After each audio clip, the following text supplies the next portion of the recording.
No idea that this man just beat me on the bus. When my daughter came home, she was 98 pounds.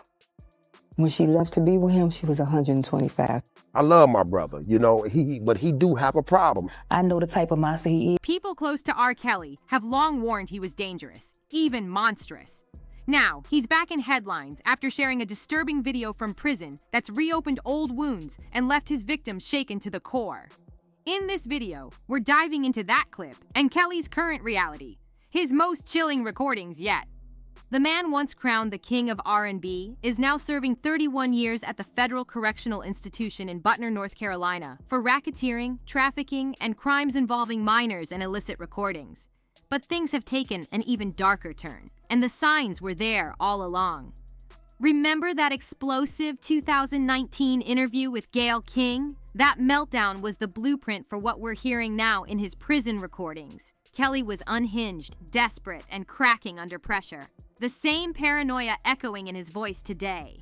When Gayle King pressed him about the accusations, he completely lost it, yelling, "They are lying on me!"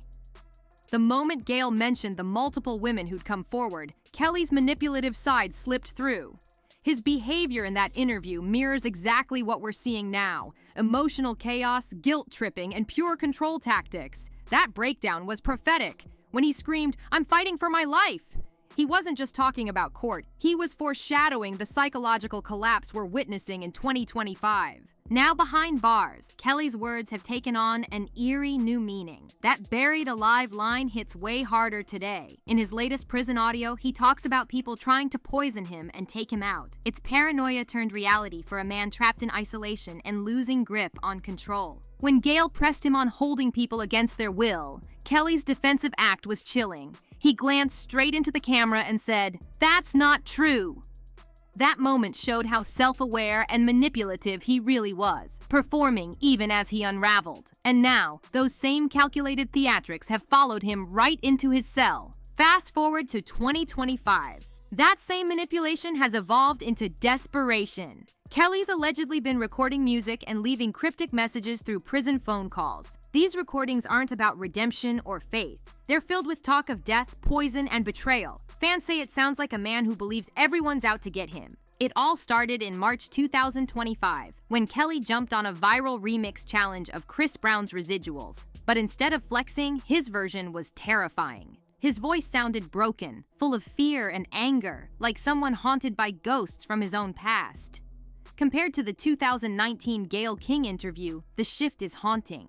The confidence is gone, replaced by paranoia and pain.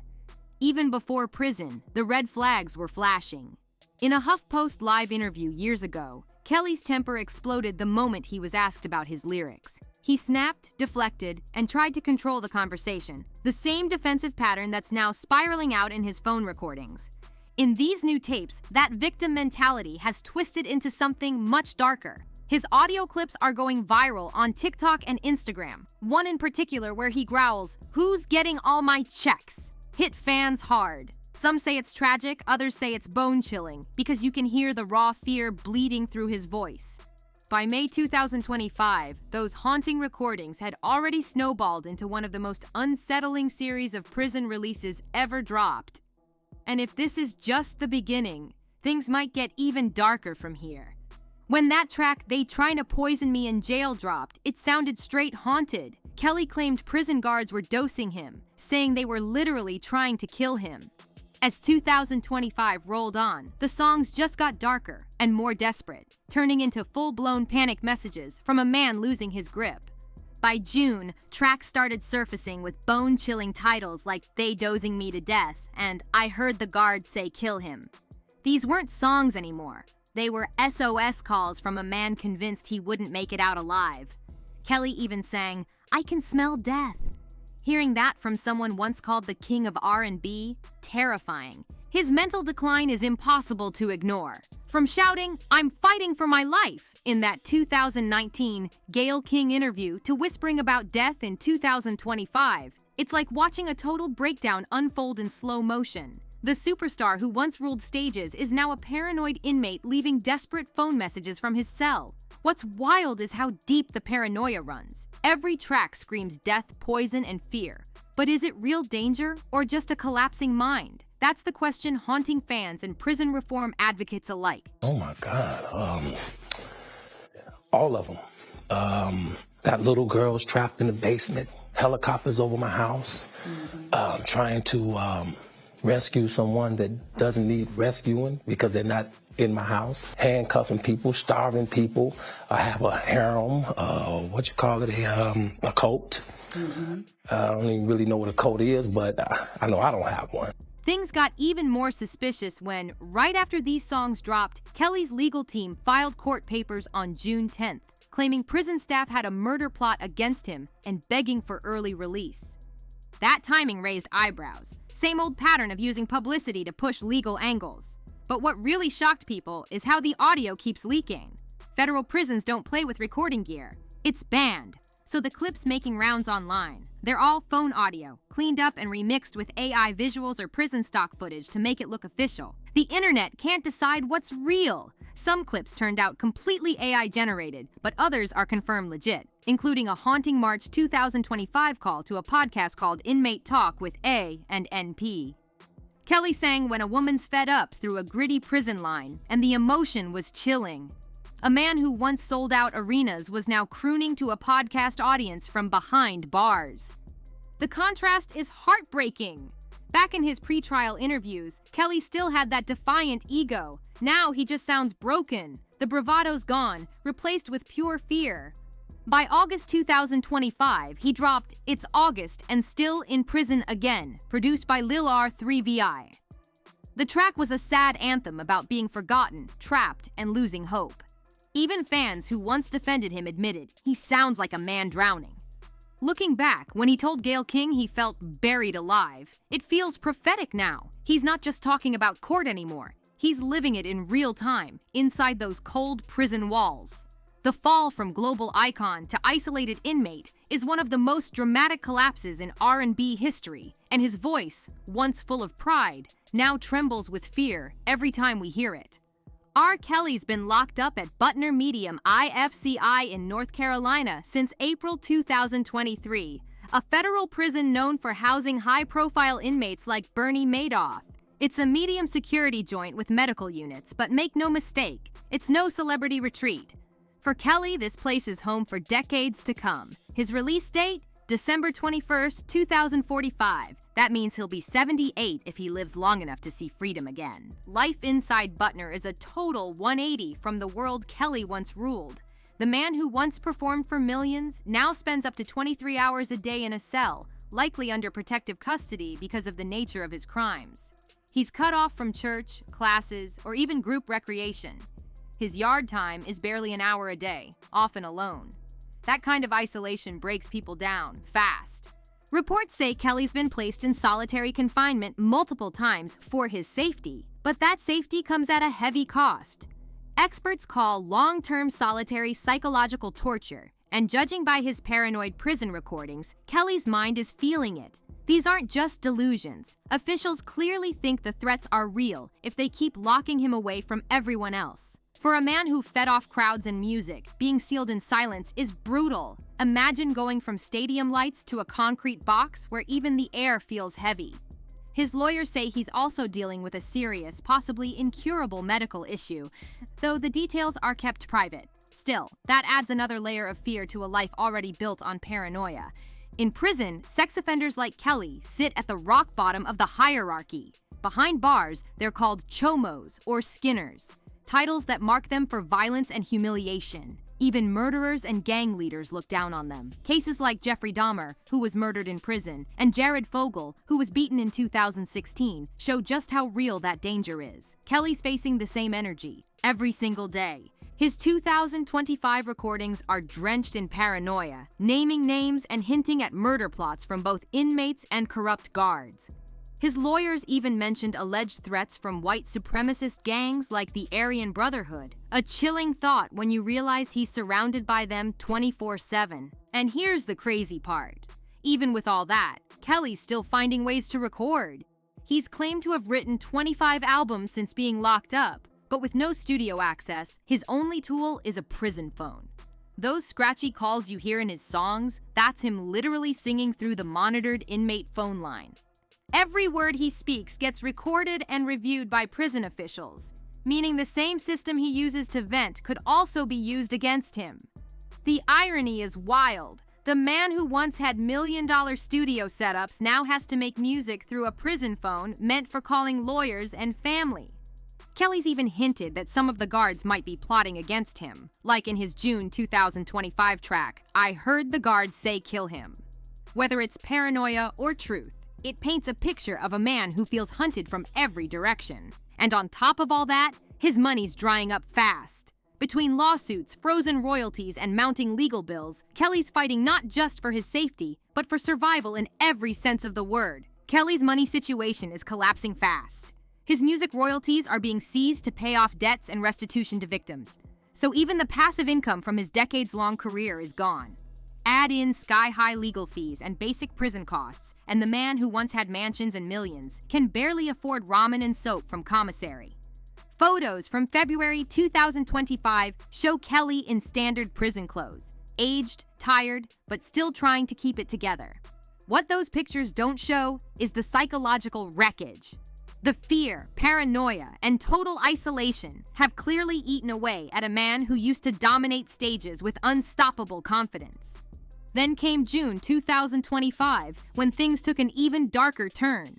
Reports say Kelly was placed in solitary confinement and given heavy medication that led to an overdose, bad enough to land him in a Durham, North Carolina hospital for days.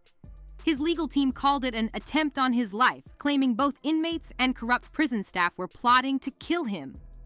Court filings back up those claims, alleging prison officials ignored medical advice when he returned from the hospital on June 13th. Whether this was a murder attempt, medical negligence, or just another symptom of Kelly's mental collapse, the whole situation reeks of something sinister. His lawyers say it's proof of systemic bias. Not me, y'all. I'm fighting for my life. Y'all killing me with this. I gave y'all 30 years of my career. Robert. 30 years of my career. Y'all trying to kill me. You killing me, man. This is not about music. I'm trying to have a relationship with my kids, and I can't do it. Y'all just don't want to believe it. While prosecutors and prison officials have stayed totally silent, citing ongoing litigation, that silence only fuels the paranoia surrounding him. And Kelly's isolation runs deep, not just physical, but emotional.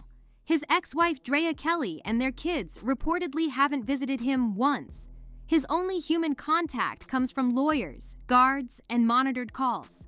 Even the small privileges he has, like using a prison tablet, come with heavy restrictions and constant surveillance.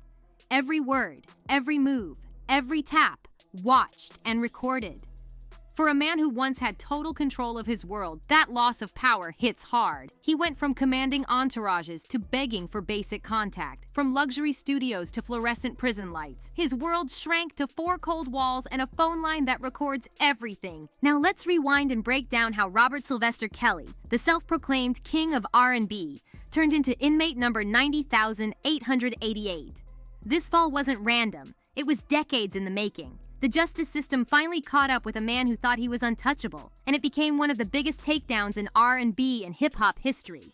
Kelly's downfall traces all the way back to the 1990s, when allegations first started haunting him. The earliest major red flag came in 1994, when a 27-year-old Kelly illegally married 15-year-old singer Aaliyah using fake documents. The marriage was annulled in 1995, but it revealed a disturbing pattern that would define his entire legacy. By 1996, another woman, Tiffany Hawkins, sued Kelly, claiming he began a relationship with her when she was just 15.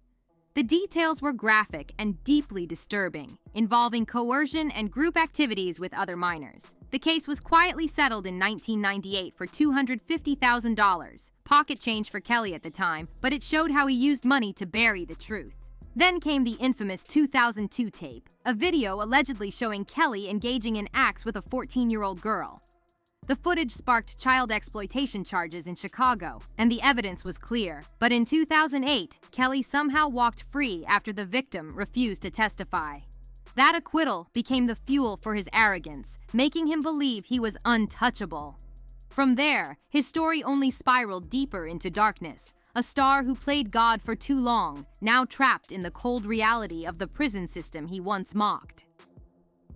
That 2008 acquittal wasn't because there wasn't enough proof. It was because the system failed to protect victims too scared or pressured to speak up.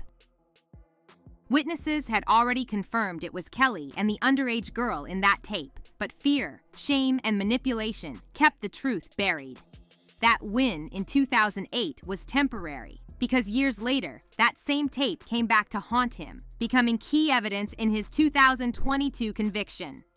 Kelly's case eventually exploded far beyond individual charges. It turned into a full-blown federal racketeering case that painted him as the leader of a criminal network. And the shift started with the Now Me Too movement and the 2019 bombshell docuseries Surviving R. Kelly. That series gave over 20 women a voice. Real faces, real stories, no filters. It was a game changer. Viewers saw not just random accusations, but a pattern. Grooming, control, isolation, and total psychological domination. These women weren't anonymous anymore. They were standing in front of cameras describing in detail how Kelly manipulated and imprisoned them. The public couldn't look away, and the feds couldn't ignore it anymore.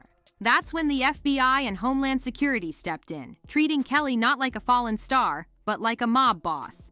They built a case showing decades of coordinated abuse, using RICO laws usually aimed at gang leaders, and once that strategy hit, everything changed.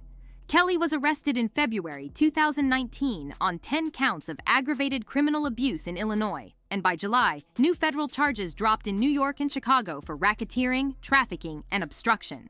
The New York trial in August 2021 was brutal. 6 straight weeks of testimony from over 45 witnesses, including 11 women who finally faced him in court. Prosecutors revealed how Kelly ran his crew like a cult. Rules for the girls included calling him daddy, asking for permission to eat, and signing NDAs. There were videos, contracts, and even evidence of bribery from one of his old employees, the same one who helped falsify paperwork for his illegal marriage to Aaliyah. This wasn't just a celebrity downfall. It was exposure of a full operation built to find, groom, and trap young women. And when the verdict dropped on September 27, 2021, Kelly was found guilty on all 9 counts, including racketeering and multiple Mann Act violations for transporting women across state lines. It was a massive win for survivors, and a message to anyone thinking fame makes them untouchable. But the feds weren't finished. The Chicago federal trial in 2022 brought everything full circle. That same 2002 tape resurfaced, and this time, the victim herself, known as Jane, took the stand. Her testimony was gut-wrenching, confirming she was the 14-year-old girl in the video. Evidence showed Kelly and his team worked behind the scenes for years to silence her and recover tapes to cover their tracks. On September 14, 2022, Kelly was convicted on 6 out of 13 counts, including producing child content and enticing minors. Even though he dodged a few charges, the damage was done. The convictions guaranteed he'd spend the rest of his life behind bars. Then, on June 29, 2022, Judge Ann Donnelly handed down a 30-year sentence calling out Kelly's decades of cruelty and his complete lack of remorse. That moment officially ended his reign and marked one of the most powerful reckonings in music history. The man who once called himself the king of R&B now lives in total isolation. And his story serves as a brutal reminder that no amount of fame can bury the truth forever. If you found this breakdown eye-opening, make sure to like, subscribe, and turn on notifications. More wild industry stories are coming your way soon.